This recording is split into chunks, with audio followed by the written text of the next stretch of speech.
Bismillahirrahmanirrahim. Assalamualaikum warahmatullahi wabarakatuh. Salam sejahtera untuk kita semua. Kepada Allah Subhanahu wa taala kita bersyukur, dan kepada Nabiullah Muhammad sallallahu alaihi wasallam kita bersalawat.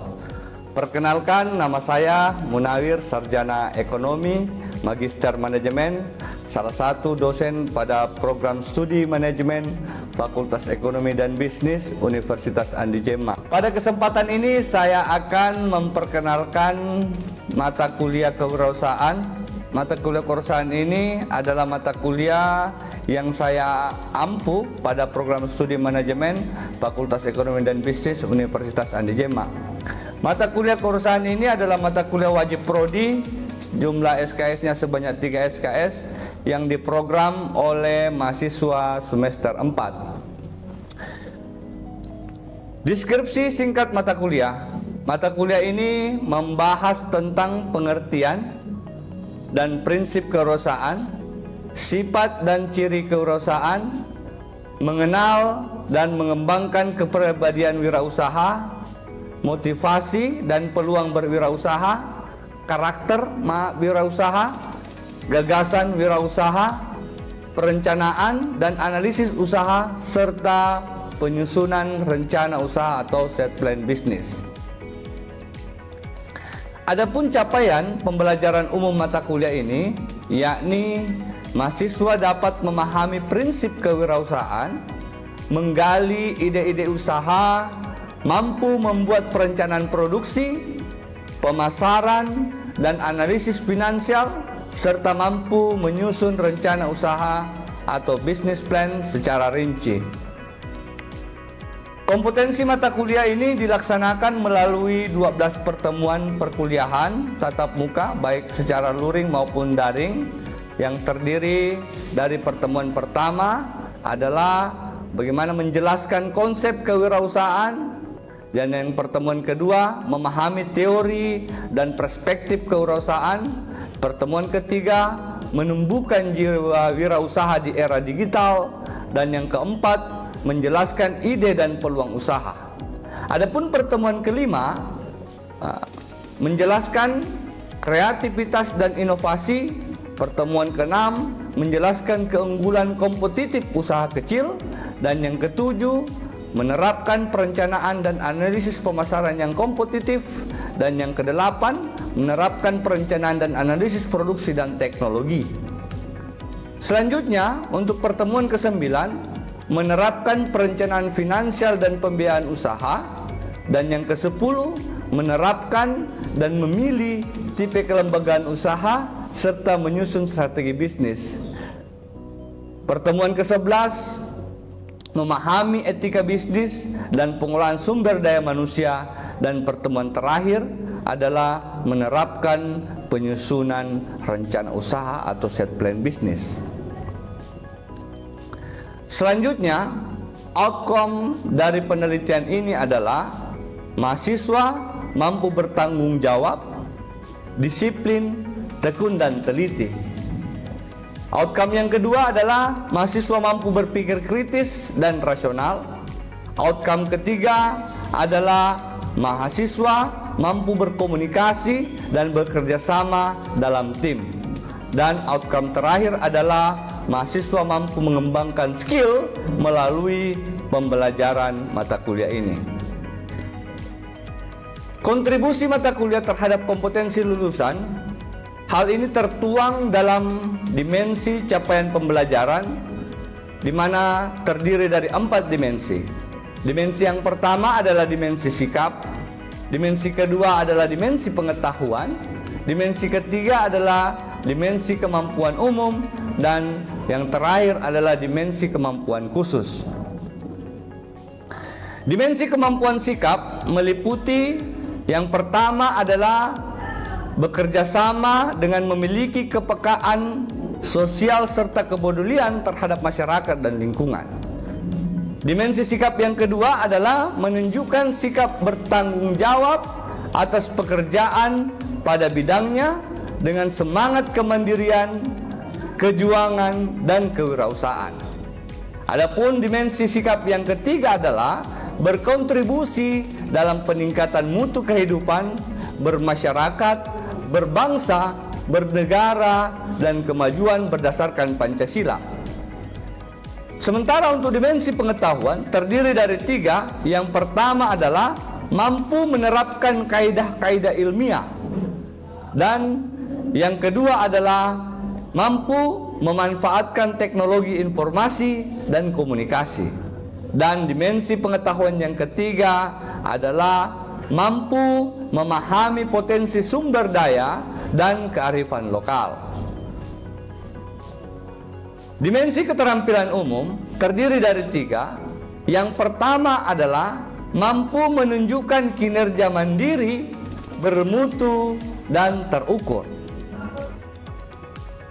Keterampilan umum yang kedua yakni mampu menerapkan ilmu dasar serta pengetahuan dan teknologi dalam bidang manajemen yang berbasis sumber daya dan kearifan lokal. Dan yang terakhir adalah keterampilan umum yang ketiga, mampu menerapkan pemikiran logis, kritis, sistematis, inovatif dalam konteks pengembangan dan implementasi ilmu pengetahuan dan teknologi yang memperhatikan dan menerapkan nilai-nilai humaniora yang sesuai dengan bidang keahliannya masing-masing. Adapun keterampilan khusus terdiri dari 2. Yang pertama adalah mampu menyusun rencana usaha atau business plan, dan yang kedua adalah mampu membuat produk inovasi yang berbasis kearifan lokal.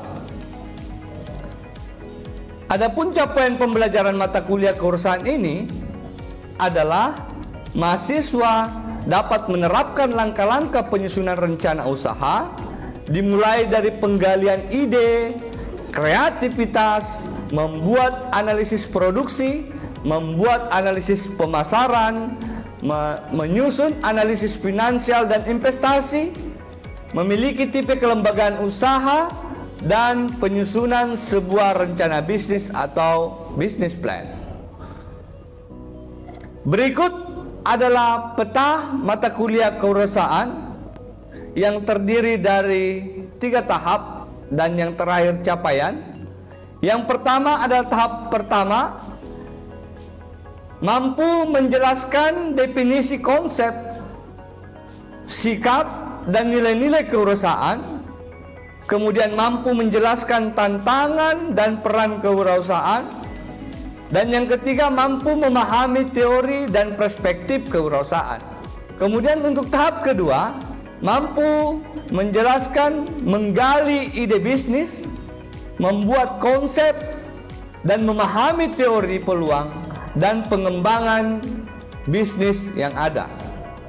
Kemudian yang kedua, mampu menjelaskan konsep kreativitas dan inovasi, serta menjelaskan langkah-langkah untuk memperkuat inovasi. Dan yang ketiga adalah mampu menjelaskan keunggulan kompetitif bagi usaha kecil. Adapun tahapan ketiga terdiri dari 3. Yang pertama adalah mampu merencanakan dan menganalisis produksi dan teknologi, menyusun perencanaan pemasaran, dan melakukan analisis finansial usaha. Tahapan ketiga selanjutnya adalah mampu memilih tipe kelembagaan usaha dan menyusun strategi bisnis.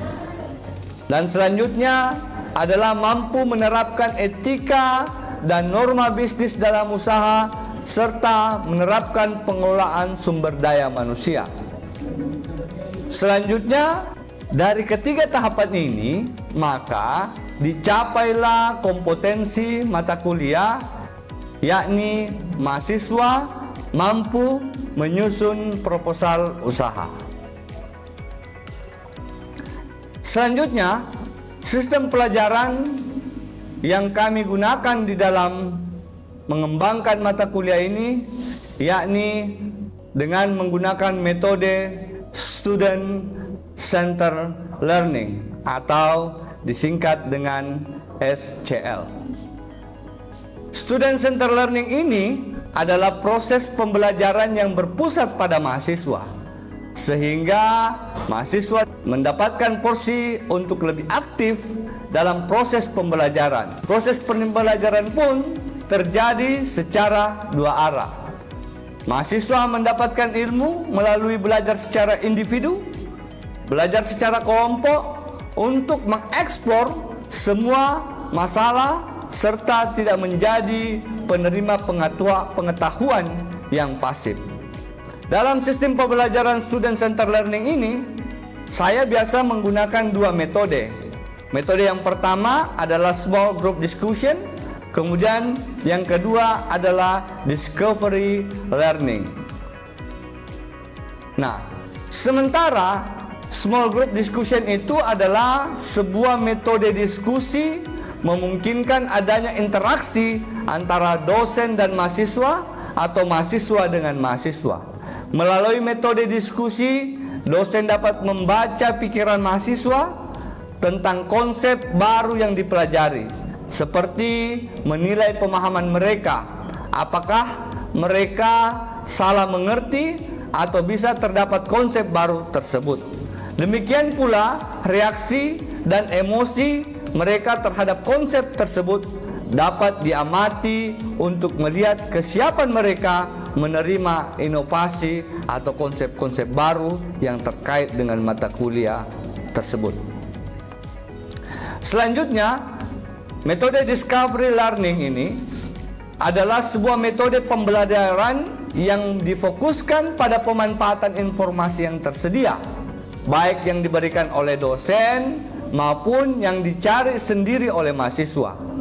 Untuk itu, pengembangan pengetahuan dengan cara belajar adalah salah satu contoh strategi pembelajaran discovery learning dan informasi search. Strategi ini mendidik mahasiswa untuk mengkonstruksi pengetahuan dan keterampilan dengan referensi yang didapat diakses melalui internet. Mahasiswa dituntut untuk mahir dalam mengakses informasi di dunia maya. Selanjutnya, evaluasi pembelajaran.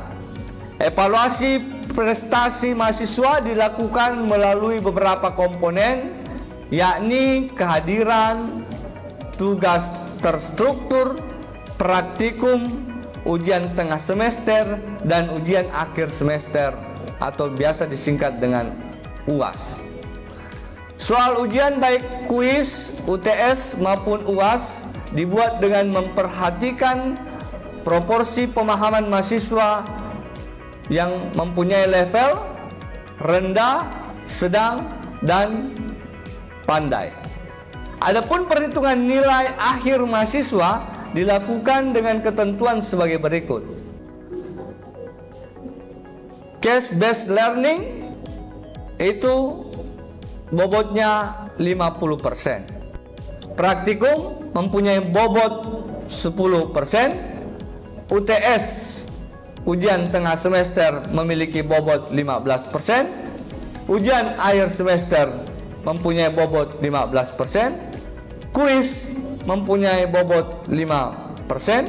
Dan tugas terstruktur mempunyai bobot 5%. Demikian pengenalan mata kuliah kewirausahaan pada program studi manajemen Fakultas Ekonomi dan Bisnis Universitas Andi Jema. Selanjutnya, mari kita menyaksikan video mengajar di kelas mata kuliah kewirausahaan. Wassalamualaikum warahmatullahi wabarakatuh. Bismillahirrahmanirrahim. Assalamualaikum warahmatullahi wabarakatuh.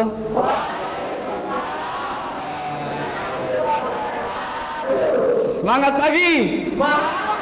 Alhamdulillah, sehat semua ya? Baik teman-teman sekalian, kali ini kita di pertemuan kedua ya, di mata kuliah kewirausahaan. Di pertemuan pertama kemarin kita sudah mengeksplor tentang definisi, pengertian, dan banyak mengkaji soal teori-teori kewirausahaan. Betul ya? Nah, saya sedikit mau brainstorming ulang kembali. Ada yang bisa menjawab atau mengetahui pengertian dari kewirausahaan? Pak. Oh ya, silakan. Assalamualaikum warahmatullahi wabarakatuh. Waalaikumsalam. Terima kasih atas kesempatannya. Di sini saya akan menjawab pertanyaan dari Bapak. Pertanyaannya itu apa pengertian dari kewirausahaan? Sepengertian saya, kewirausahaan adalah sikap, perilaku, dan kemampuan untuk memanajemenkan sebuah usaha untuk menciptakan usaha yang inovatif dan kreatif dan memiliki daya cipta bagi konsumen. Ya, beri aplaus dulu. Baik ya, teman-teman sekalian, kewirausahaan itu memang banyak ya, banyak teori, banyak referensi. Ketika kita membuka referensi itu banyak yang membicarakan soal entrepreneurship atau kewirausahaan. Nah, pada prinsipnya saya mengutip dari sebuah teori ya, dari buku Suryana yang mengatakan bahwa kewirausahaan itu, entrepreneurship itu sebenarnya adalah bagaimana inovasi ya, bagaimana kreativitas itu dieksplor untuk menambahkan sebuah pengetahuan baru ya. Nah, itu jadi entrepreneurship itu menurut dalam bukunya Suryana ya, mengatakan bahwa entrepreneurship itu merupakan sebuah proses penerapan kreativitas dan inovasi. Jadi ada inovasi dan kreativitas yang dikeluarkan oleh manusia untuk menciptakan daya cipta ya. Sama yang dikemukakan oleh teman tadi bahwa memang entrepreneurship itu adalah sebuah daya ya, sebuah kreativitas, inovasi untuk menciptakan sebuah peluang-peluang bisnis. Nah, teman-teman sekalian, di era digital hari ini ya, begitu banyak peluang-peluang bisnis yang tercipta. Kita ini sudah masuk di era disrupsi ya. Semua lini itu sudah terevolusi. Tadinya kita bisa hanya bisa kalau misalnya mau membeli itu langsung ke pasar. Sekarang ada kurir ya, ada Gojek, ada kurir-kurir lokal ya. Nah, ini adalah sebuah tantangan baru. Nah, teman-teman sekalian, ini adalah digitalisasi telah merevolusi seluruh sendi kehidupan kita ya. Mulai dari karakter konsumen, mulai dari sifat manusia dalam melakukan transaksi jual beli itu sudah berubah hari ini. Kenapa itu terjadi? Apakah dia tumbuh secara alami atau karena ada kemajuan teknologi di dalamnya? Menurut Pak Was gimana? Karena ada kemajuan teknologi. Ya. Nah, sekarang ini kita sudah masuk di era digitalisasi itu. Ya. Segmentasi pasar juga itu berubah dari konvensional, karakter masyarakat itu dalam melakukan jual beli itu sudah berubah dari konvensional menuju digitalisasi. Dulu kalau orang mau beli tiket pesawat itu harus antri ke loket-loket tiket. Sekarang tidak lagi. Melalui Traveloka, melalui tiket.com kita bisa mengakses tiket itu.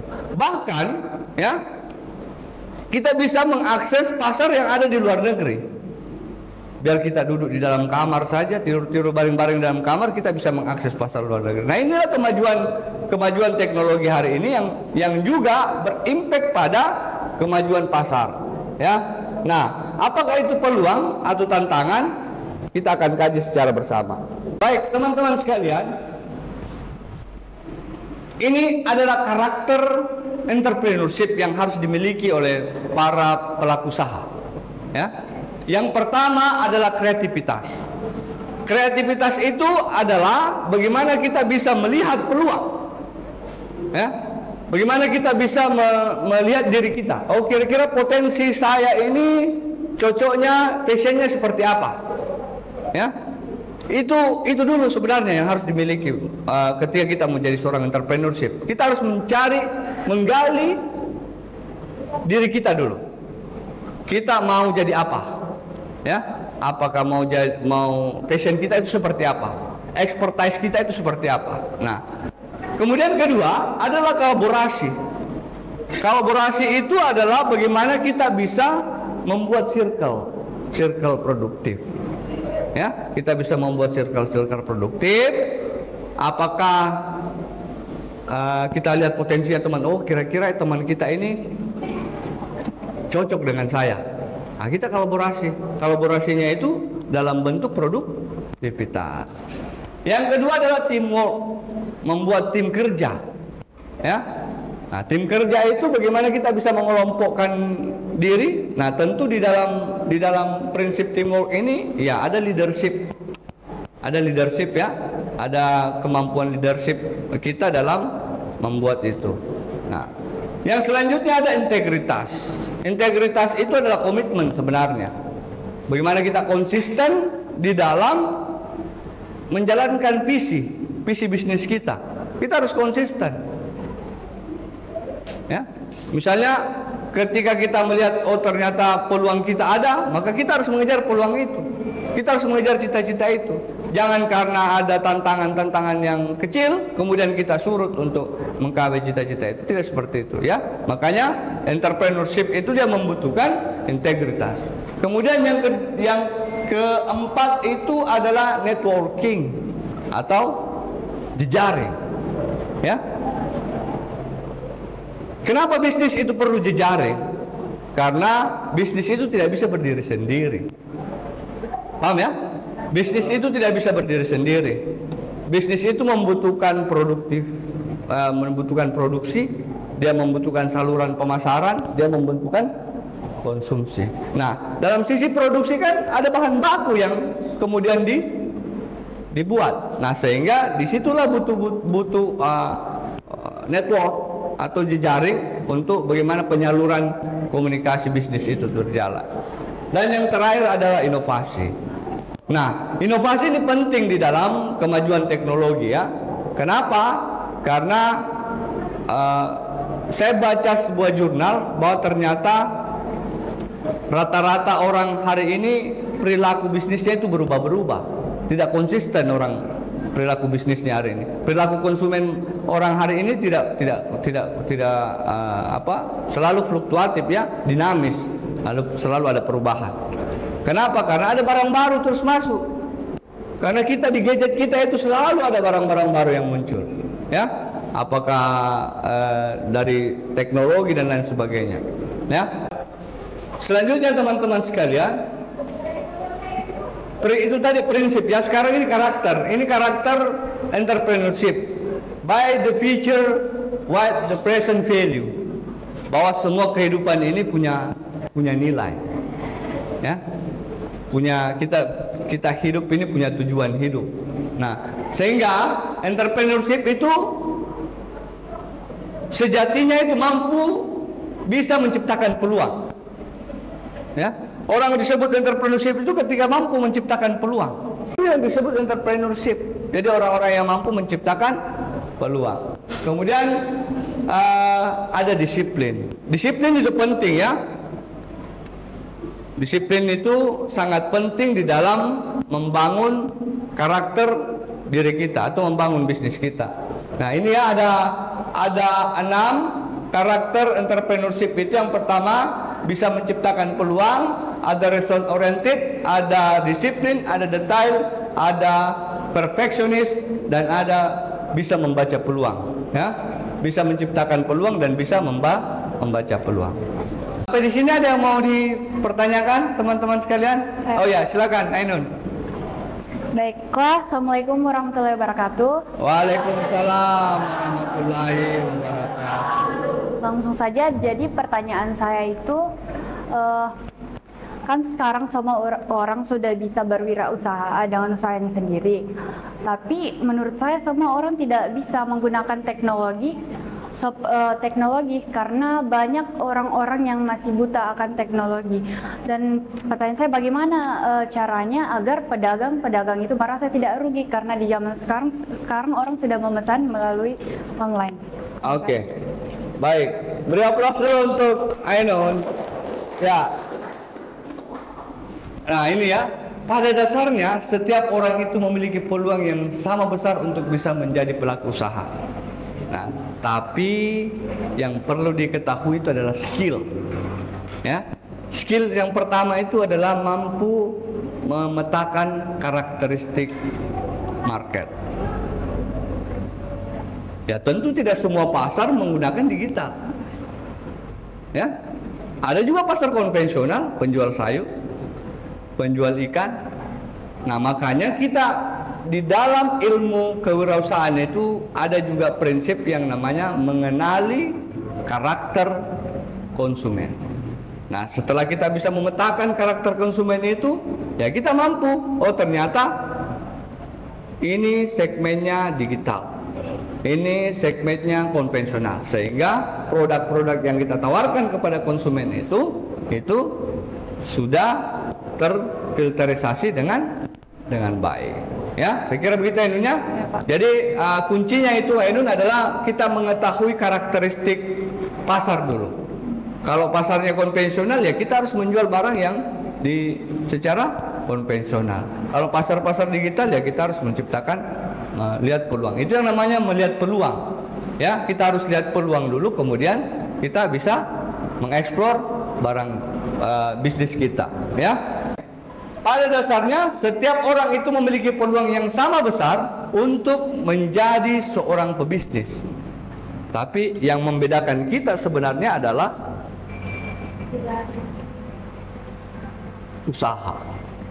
Yang membedakan kita adalah usaha.